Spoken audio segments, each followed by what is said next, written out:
अब ये देखिए, दिलचस्प होता है और सोचने के लिए प्रेरित करता है।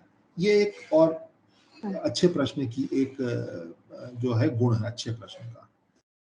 अब एक प्रश्न दिया है, शंकु के छिन्नक के आयतन का सूत्र लिखिए। छिन्नक मुझे लगता है वो फ्रस्टम ऑफ ए कोन की यहाँ बात हो रही है। अब एक नीचे में एक प्रश्न दिया गया है कि यहाँ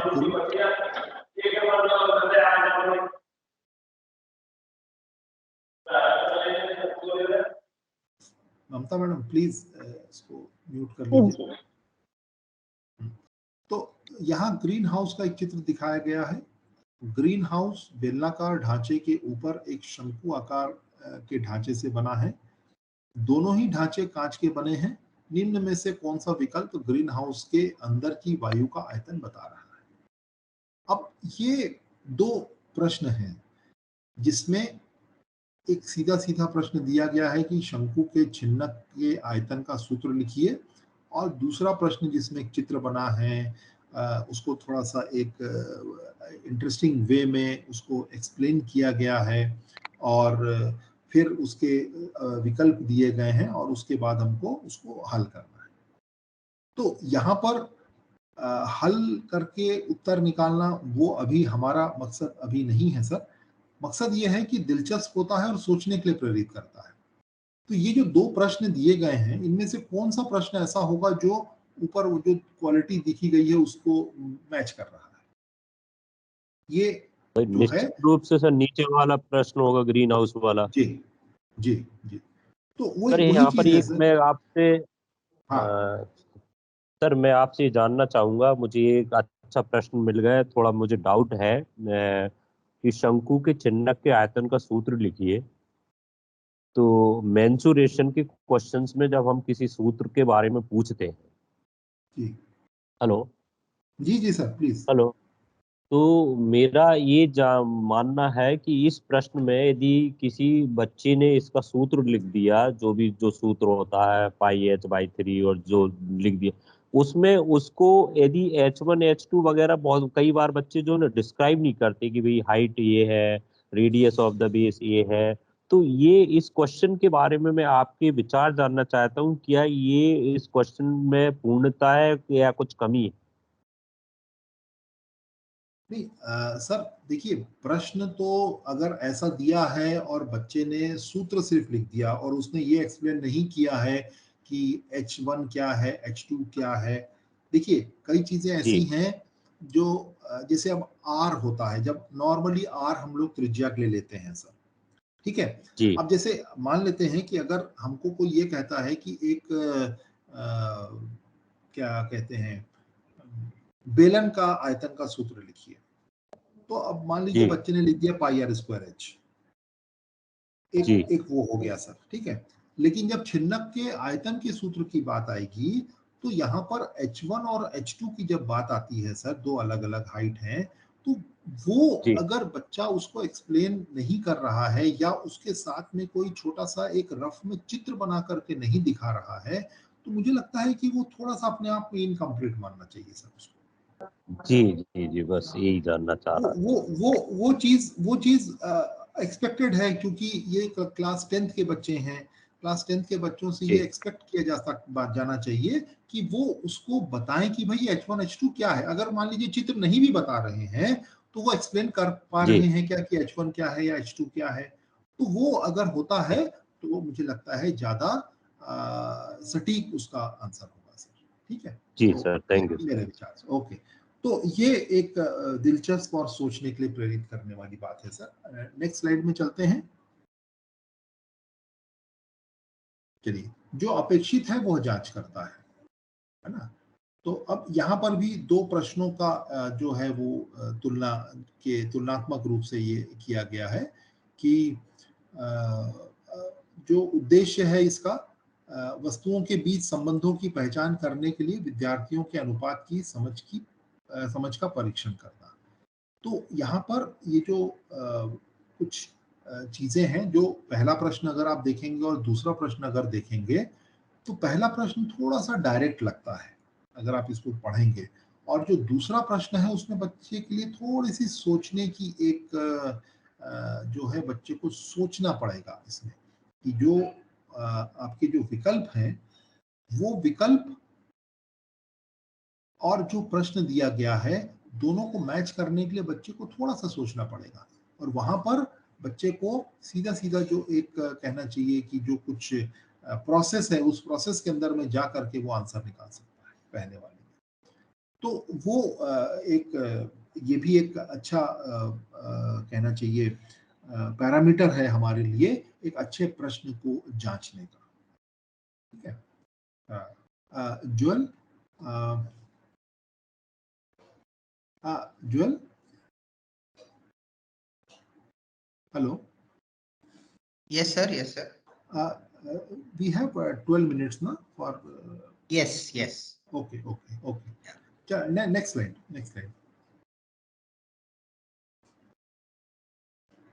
अब देखिए आयु उपयुक्त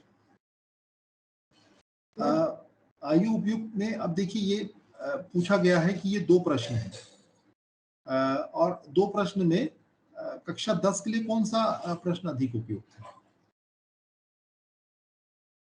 जैसे समकोण त्रिभुज का क्षेत्रफल 1/2 आधार इंटू शीर्षलंब, मान लीजिए ये सही गलत का एक प्रश्न दे दिया गया और दूसरा प्रश्न दिया है सेकंड वाला सर, सेकंड वाला।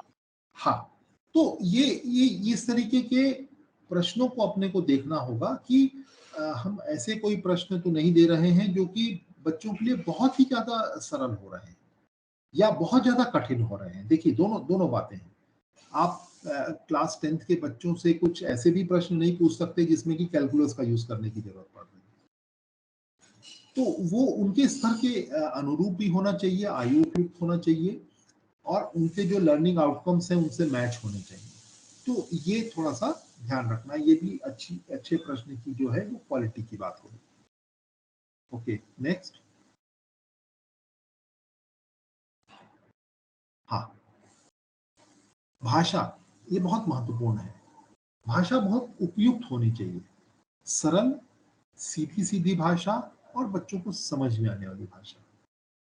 बहुत क्लिष्ट भाषा, बहुत ज्यादा टेक्निकल वर्ड्स उसके अंदर में होंगे तो बच्चों को प्रश्न को ही समझने में दिक्कत आएगी और प्रश्न नहीं समझेंगे तो फिर वो या तो गलत तरीके उपयोग हो जाएंगे उनके या फिर वो तुक्का मारने की बात होती है।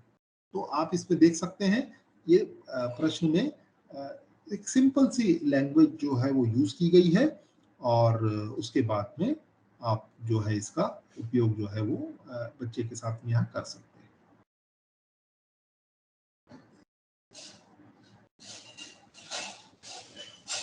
ठीक है, तो फिर से मैं आपसे ये कह रहा हूँ, ये जो अभी अपन प्रश्न जिनके ऊपर बात कर रहे हैं इनका आंसर निकालना अभी हमारा मकसद नहीं है।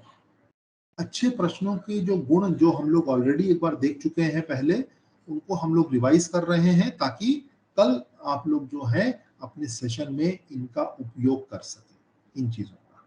चलिए नेक्स्ट। ये देखिए बहुत इंपॉर्टेंट एक कहना चाहिए क्वालिटी है, अच्छी तरह से विचार किए गए विकल्प। ऐसे विकल्प नहीं होने चाहिए किसी भी प्रश्न में कि बच्चे बहुत आसानी से उनको ये कर लें कि हाँ ये तो हो ही नहीं सकता।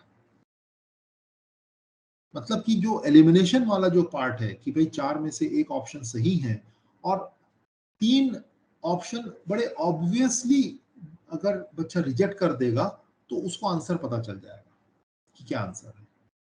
ये जो प्रश्न आपको दिया गया है इसमें बच्चे को सोचना होगा, बच्चे को जो कंसेप्चुअल क्लैरिटी है कि नहीं एक त्रिभुज के 3 भुजाओं की लंबाई का आपस में क्या संबंध होता है, 2 भुजाओं का योग तीसरी भुजा से बड़ा होता है या 2 भुजाओं की लंबाई का जो घटाव है वो तीसरी भुजा से छोटा होता है।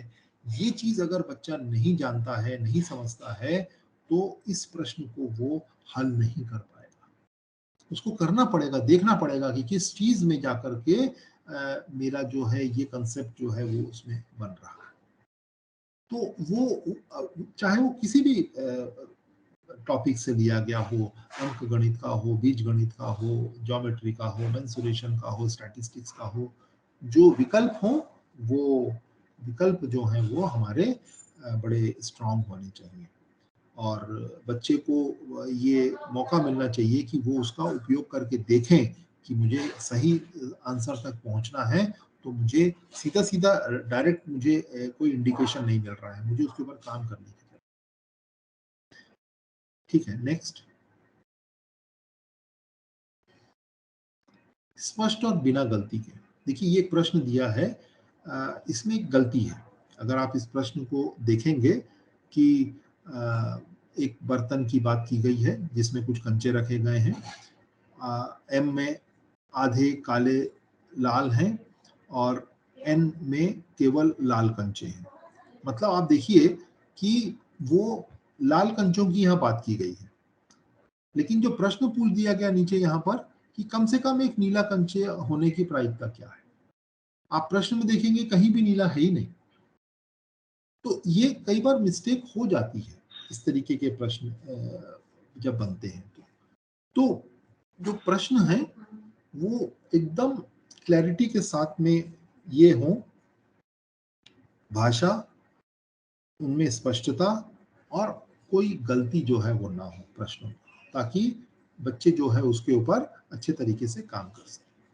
ये एक अच्छी एक और क्वालिटी एक है अच्छे प्रश्न। नेक्स्ट चलते हैं आगे। किसी भी प्रकार के भेदभाव और पूर्वाग्रह से मुक्त होते हैं। ऐसा कोई सेंटेंस, ऐसा कोई वर्ड उसमें नहीं होता जो किसी को हर्ट करे। किसी प्रकार का पूर्वाग्रह नहीं, किसी प्रकार के मिथक नहीं होने चाहिए उसमें। किसी भी व्यक्तिगत अपनी जो धारणाएं होती हैं वो उसमें रिफ्लेक्ट ना हो। जैसे इसमें दिया गया है एक सरकारी अस्पताल जहां गरीब लोगों का इलाज किया जाता है ना। ये एक अपनी एक वो हो सकती है, अपनी धारणा हो सकती है कि सरकारी अस्पताल है तो वहां, लेकिन ये सही नहीं है। ये एक इसको हम जनरलाइज नहीं कर सकते, है ना। इसको हम लोगों ने अभी पिछले 1.5 साल में बहुत अनुभव किया है इस स्टेटमेंट को, अगर आप देखेंगे तो इस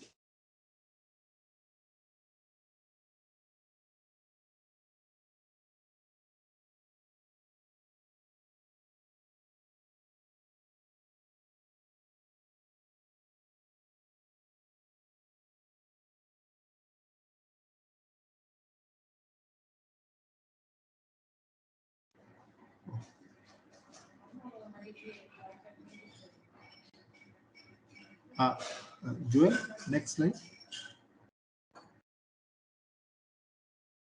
उचित चित्रों का उपयोग। अब इसमें जो चित्र दिया गया है देखिए वो बिल्कुल स्पष्ट नहीं है, ना तो उसके अंदर में जो टेक्स्ट लिखा हुआ है वो स्पष्ट है, चित्र जो है बहुत छोटा बना हुआ है। तो ये सब चीजें बच्चों को एक तो मतलब प्रश्न के प्रति वो आकर्षित नहीं हो पाते हैं और बहुत ज्यादा चांसेस होते हैं कि प्रश्न जो है वो गलत कर दें बच्चे इसको हल करते समय। तो ये भी एक इम्पॉर्टेंट चीज है कि चित्र जो है वो बिल्कुल उचित होने चाहिए, उनका साइज अप्रोप्रिएट होना चाहिए, उसमें जो लिखी गई बातें हैं वो स्पष्ट रूप से दिखनी चाहिए। ये सारी बातों को ध्यान में रखते हुए हम लोगों को काम करना होगा। ठीक है, चलिए नेक्स्ट स्लाइड। ये मुझे लगता है लास्ट स्लाइड होगी। अर्थपूर्ण और गहरी समझ देता है। अब देखिए प्रश्न जैसा भी है, आप अगर इनके वो दें, 4 ऑप्शन देखते हैं, इसके सामने में जो ये परसेंटेज दिया गया है वो ये बता रहा है कि कौन से विकल्प को कितने प्रतिशत बच्चों ने सेलेक्ट किया, है ना। अब जैसे सही आंसर इसका 1.5 बी ऑप्शन है जो ग्रीन से कलर्ड है, वो बता रहा है कि 36% बच्चों ने इसको सही किया है, 37%। लेकिन जो डी ऑप्शन है उसको भी 42% बच्चों ने या 43% बच्चों ने सही किया।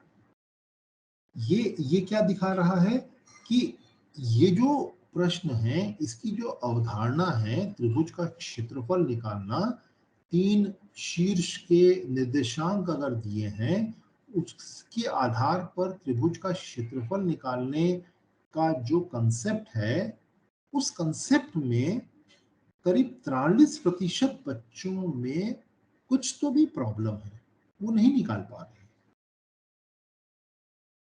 तो ये जो एक रिफ्लेक्शन हमको मिल रहा है इस डेटा से, क्यों? क्योंकि ये जो विकल्प बनाए गए होंगे, जैसे मैंने आपसे पहले भी कहा, वो जो त्रिभुज की 3 भुजाओं वाला, ये विकल्प कुछ उस तरीके से बनाए गए होंगे कि जो बच्चे नॉर्मली गलतियां करते हैं, उन गलतियों को ध्यान में रख करके ये विकल्प बनाए गए हैं, डिजाइन किए गए हैं। तो बच्चों ने उन गलतियों को किया और आप देख सकते हैं कि 43% बच्चों की गलतियां जो हैं वो सामने दिख रही हैं। इसका मतलब एक मिसकंसेप्शन है यहाँ पर इस पर्टिकुलर अवधारणा को लेकर के, इस पर्टिकुलर कंसेप्ट को लेकर के। तो इसको कैप्चर करना, ये भी एक बहुत इंपॉर्टेंट क्वालिटी है एक प्रश्न की।